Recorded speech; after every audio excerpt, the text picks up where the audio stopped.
Policing की करते हैं। पुलिसिंग बहुत अच्छी होनी चाहिए देश में। अब आप सोचिए कि अंग्रेजों ने एक सिस्टम जो बनाया था, जब पुलिस बैठाई थी, तो उन्होंने सिपाहियों की तनख्वाह बहुत कम रखी थी, दरोगा की तनख्वाह बहुत कम रखी थी। उसकी वजह ये थी कि वो चाहते थे कि इनको पैसा जब मिलेगा, खाने भर का नहीं पैसा मिलेगा, तो ये जनता से लूटेंगे, जनता से छीनेंगे, तो जनता और पुलिस में कभी एकता नहीं हो पाएगी। वो आज तक कहा है, मैं कहीं भी कोई प्रदर्शन होता है तो पुलिस लठिया देती है, क्योंकि वो सरकार की आदमी है और उसको लगता है ये बिला वजह का काम, इसमें उनको अठन्नी नहीं मिलनी है।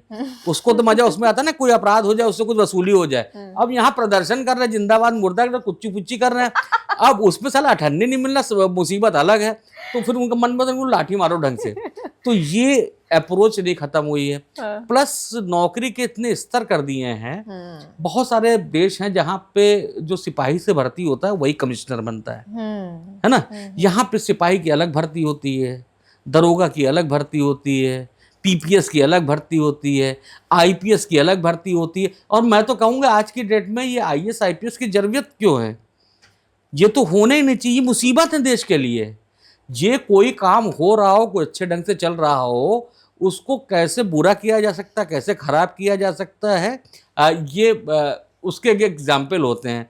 कभी काम करना है फाइनेंस मिनिस्ट्री में, है ना, और जब 1-2 साल बाद सीख पाए होंगे, क्योंकि फाइनेंस तो मतलब नहीं है, तब वो पता चला पीडब्ल्यूडी में चले गया, फिर वो पीडब्ल्यूडी के काम से मत्ते रहे, उसके बाद पता चला सेतु निगम में चले गए, फिर पुल बनाना सीख रहे हैं। तो अब वो क्या करते हैं, उसमें कुछ आता जाता नहीं, बस ये लोग भौकाल बनाना जानते हैं। तो अब जितने भी आईएएस होंगे मुझसे बहुत खफा हो रहे होंगे, लेकिन सबसे बड़ी मुसीबत की जड़ है। आपको मैं 2 एग्जाम्पल देता हूँ केवल।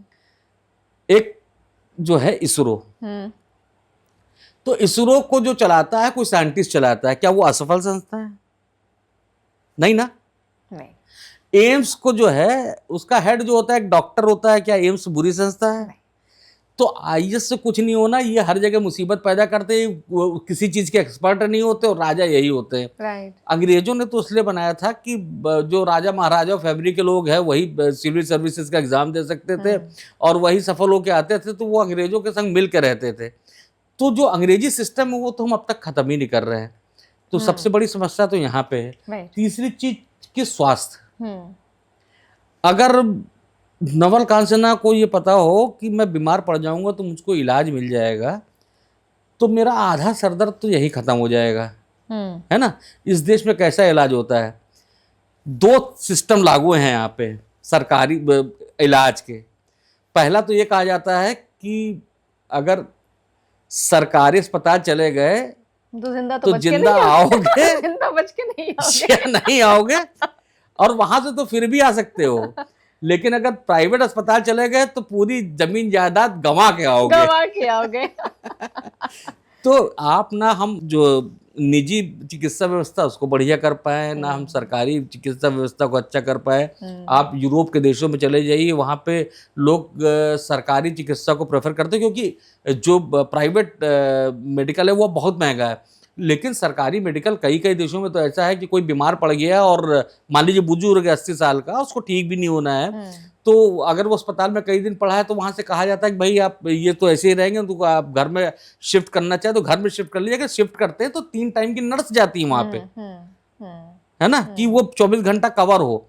तो जो ऐसे देश तरक्की करें कि जहां बच्चे चिंता मुक्त होंगे, मेरे पिताजी 80 साल के हैं, तो वो क्या करेंगे? वो तो बेचारा देख रहा है, फिर वो कर्जा ले रहा है, फिर इलाज करा रहा है, या सरकारी अस्पताल में जाए तो दौड़ भाग कर रहा है, डॉक्टरों के पैर पकड़ रहा है, और डॉक्टर पिटाई भी कर देते, कितनी खबरें आती हैं। तो मेडिकल व्यवस्था सुधरनी चाहिए। ब्यूरोक्रेसी का मैं बता चुका हूँ कि ब्यूरोक्रेसी एक बहुत बड़ा संकट रहा है, और ब्यूरोक्रेसी एक दौर में तो बहुत ही बड़ा संकट था, खासतौर से फिर मैं कहूँगा कि नेहरू जी के समय में और इंदिरा जी के समय में जो व्यवस्था थी लाल फीताशाही की, और जो दरोगा राज हुआ था वहाँ पे, जो वहाँ पे इंस्पेक्टर राज हुआ करता था, जो वहाँ पे लाइसेंस परमिट राज हुआ करता था, तो उसके लिए बस ये था कि जो जुगाड़ वाला था, जो ताकतवर था, जो पैसे वाला था, वो काम करा लेता था और बाकी लोग के काम नहीं होता था। इसमें नरसिम्हा राव जी को मैं बहुत धन्यवाद दूंगा कि उन्होंने देश का सिस्टम बदला, और मनमोहन सिंह उसमें बड़ी भूमिका में थे नरसिम्हा राव जी के साथ,